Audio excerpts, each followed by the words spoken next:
డబ్బులు ఇస్తే ఈ లోకంలో జరగంది ఏందబ్బా? ఏమైనా జరుగుతుంది. ఏం జగనన్న కరెక్టే కదా? కానీ నీకు తెలియని విషయం ఏంటంటే, నువ్వు డబ్బులు ఇచ్చిన, పేటీఎం బ్యాచ్లను పెట్టుకున్నా, పొరంబోగులను పెట్టుకున్నా, ఏం చేసినా, ఏం పీక్కున్నా కూడా జనసేనను ఇంచు కూడా కదపలేవు. నీకు అది అర్థం కావడంలే. ఒకసారి దెబ్బ తిన్నావు, మామూలు దెబ్బ కాదు. 151 నుంచి కోడితే 11 సీట్లకు వచ్చావు చూడు, ఇంకా బుద్ధి రాలే నీకు. ఇంకా డబ్బులు సిట్టుతున్నావు, ఇంకా జనసేన మీద పెట్టేగిపోయి ఇసం జిమ్ముతున్నావు. ఏం పీకుదామని, ఏం చేద్దామని. ఈసారి కొడితే ఎలా ఉంటుంది తెలుసా? 11 సీట్ల నుంచి 1 సీటుకు వచ్చావు అనుకో, నీ పరిస్థితి ఏంటి? నీకు క్లియర్గా తెలుసు.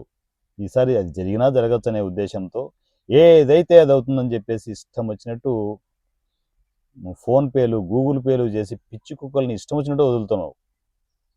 ఎక్కడికి వదులుతున్నావు తెలుసా? సోషల్ మీడియాలోకి వదులుతున్నావు. నీకు అర్థం కాని విషయం ఏంటంటే, అదే పిచ్చి కుక్కల వెనకల పబ్లిక్ చూస్తున్నారు. ఈ పిచ్చి కుక్కలన్నీ వస్తున్నాయి సోషల్ మీడియాకి అని చెప్పేసి పబ్లిక్ పిచ్చోలా.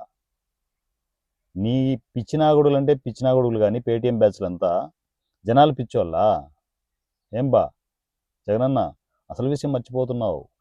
నీకు కూడా పిచ్చి పైత్యం మెంటలెక్కిపోయి వేరే స్థాయికి వెళ్ళే స్టేజ్లోని ఇవన్నీ జరుగుతాయి. సో డబ్బులు ఉన్నాయి కదా అని చెప్పేసి అహంకారంతో ముందుకెళ్ళకు.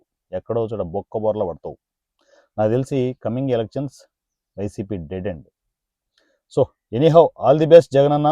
పిచ్చి కుక్కలను వదులుతున్నావు, మేము వాటిని ఎదుర్కోవడానికి రెడీ.